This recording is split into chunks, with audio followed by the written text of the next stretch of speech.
नमस्कार, मैं पंकज कुमार। अमेरिका में राष्ट्रपति डोनाल्ड ट्रंप के शपथ ग्रहण लेते ही तथ्य अन्वेषी एजेंसियां सक्रिय हो गई। अमेरिकी मीडिया का एक खेमा दावा करता है कि गलत बयानी करना ट्रंप की राजनीतिक शैली का अहम हिस्सा है। अमेरिकी मीडिया का दावा है कि अपने पहले कार्यकाल के दौरान ट्रंप ने 30,573 बार गलत बयानी की थी। जनवरी में जब डोनाल्ड ट्रंप ने दूसरी बार राष्ट्रपति के रूप में शपथ लेने के बाद भाषण दिया तो दावा किया गया कि उसमें 20 गलतियां थीं।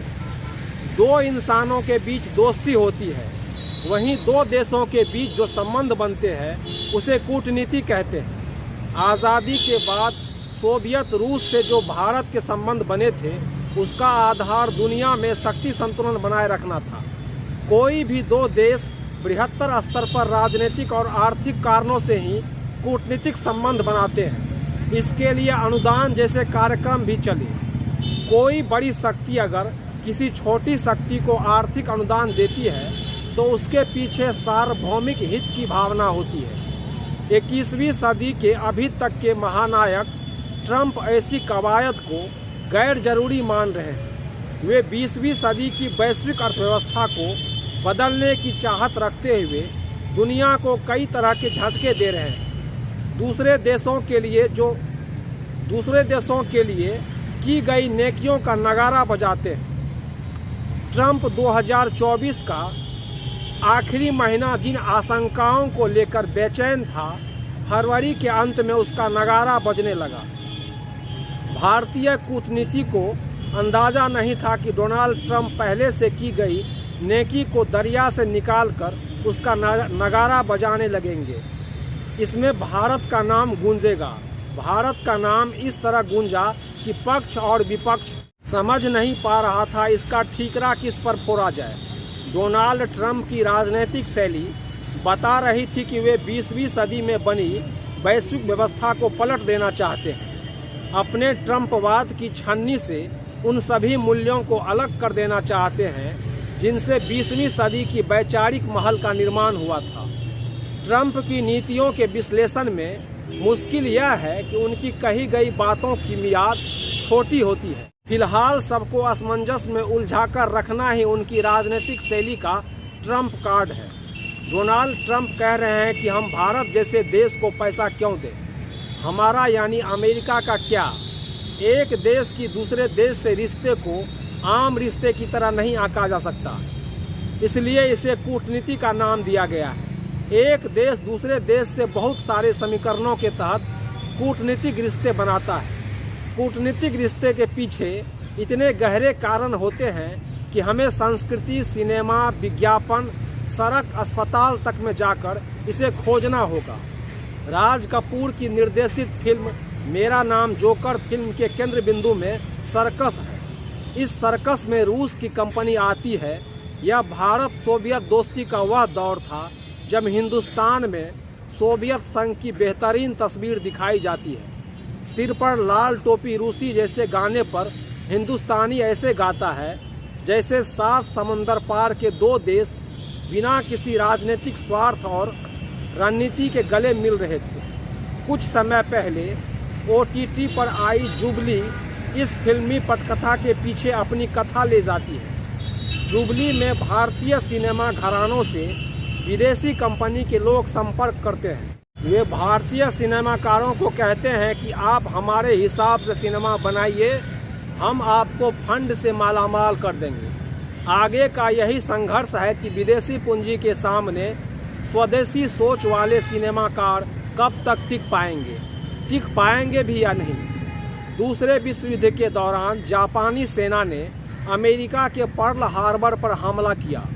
विश्व युद्ध के दौरान अमेरिकी सैनिकों और जनता का मनोबल बढ़ाने के लिए अमेरिकी सरकार ने वाई वी फाइट कड़ी से 7 फिल्में बनाई, जिसका निर्देशन फ्रैंक कापरा ने किया था। इसमें युद्ध की प्रस्तावना से लेकर फांसीवादी शक्तियों के उदय की कहानी है। इसका एक बिंदु फूट डालो और राज करो भी है। इसमें युद्ध के असली दृश्यों का इस्तेमाल किया गया था। अब नज़र डालिए पिछले 5 दशकों के अमेरिकी सिनेमा पर। ज़्यादातर अमेरिकी सिनेमा में खलनायक को रूसी दिखाया जाता है। रूसी एजेंट अमेरिका के हर तरह के अपराध कर अमेरिका की अर्थव्यवस्था को तहस नहस कर देना चाहता है।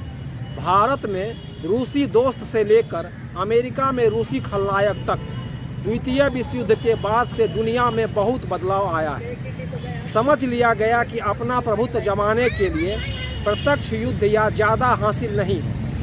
हथियारों पर खर्च करने, जान माल को ताक पर लगाने से बेहतर है कि दूसरे देशों की सीमा के अंदर दोस्ती का हाथ बढ़ाकर प्रवेश करो।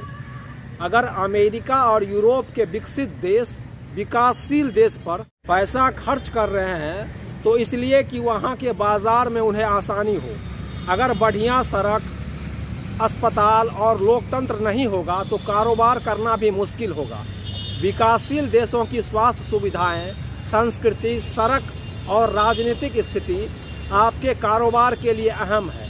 आप दूसरे देश को संकट से बचाने की कोशिश इसलिए करते हैं ताकि आपका राजनीतिक और कारोबारी प्रभुत्व किसी तरह के संकट में ना आए। याद कीजिए, मनमोहन सिंह ने अमेरिका से परमाणु करार के लिए आपकी गठबंधन की सरकार तक को संकट में डाल दिया था। सरकार का सहयोगी वामपंथी खड़ा उसके खिलाफ था। उस वक्त की उदारवादी नीतियों के कारण यह करार मनमोहन सिंह सरकार के लिए करो या मरो का सवाल बन गया था। अमेरिका के लिए भी यह करार उतना ही अहम था। भारत ने WTO और गेट की नीतियों के साथ चलने में भलाई समझी। अर्थव्यवस्था की किताब में सरकारी क्षेत्रों की बोझ के नाम से तारांकित कर दिया गया। अमेरिका से चली उदारवादी नीतियों के लिए भारत ने अपना राजमार्ग खोल दिया था और उस समय के दोनों जगहों की सरकार ने इसका फायदा उठाया था। फिर ऐसा क्यों हो गया कि अमेरिका अपने भारत जैसे सहयोगी को आए दिन साख के संकट में डाल रहा है?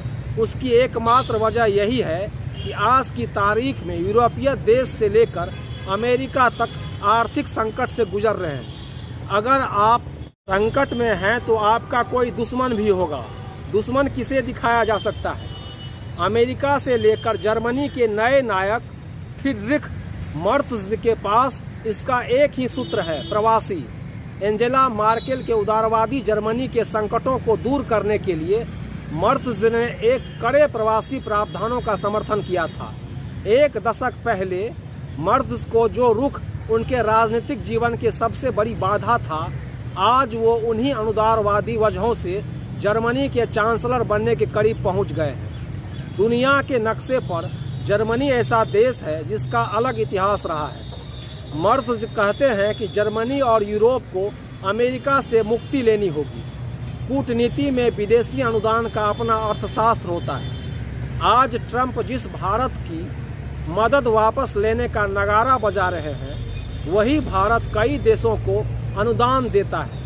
कोरोना महामारी के समय भारत ने अपना उदारवादी रुख बरकरार रखा था। तब विपक्ष ने केंद्र सरकार पर आरोप लगाए थे कि भारतीयों की ज़रूरतों की अनदेखी करते हुए अन्य देशों को कोरोना की किट और वैक्सीन दी गई।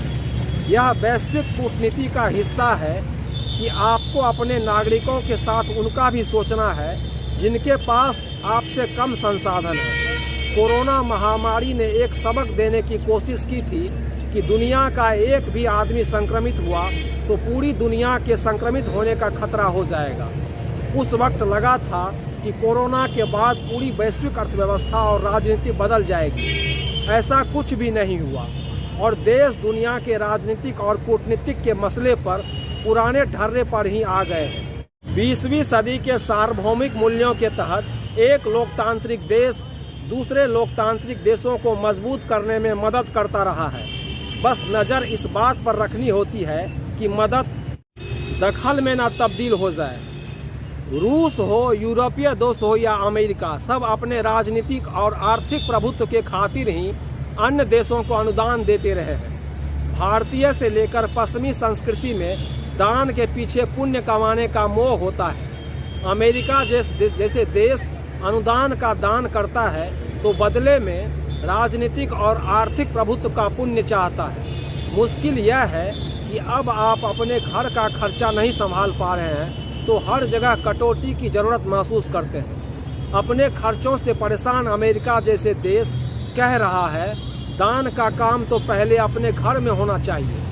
घर बाहर के इस रिश्ते पर फिलहाल किसी ट्रंपवाद के तहत भविष्यवाणी नहीं की जा सकती है, क्योंकि अमेरिकी जनसंचार माध्यमों में दर्ज आंकड़ों के मुताबिक ट्रंप अपने पिछले कार्यकाल में 30,000 से ज़्यादा बार अपनी बात से पलट चुके हैं। फिलहाल तो उन्होंने अपने जिन दोस्तों को धर्म संकट में डाल रखा है, उनके दिल से कूटनीतिक आह निकल रही होगी कि दोस्त दोस्त ना रहा। आप देख रहे हैं पंकज का संवाद।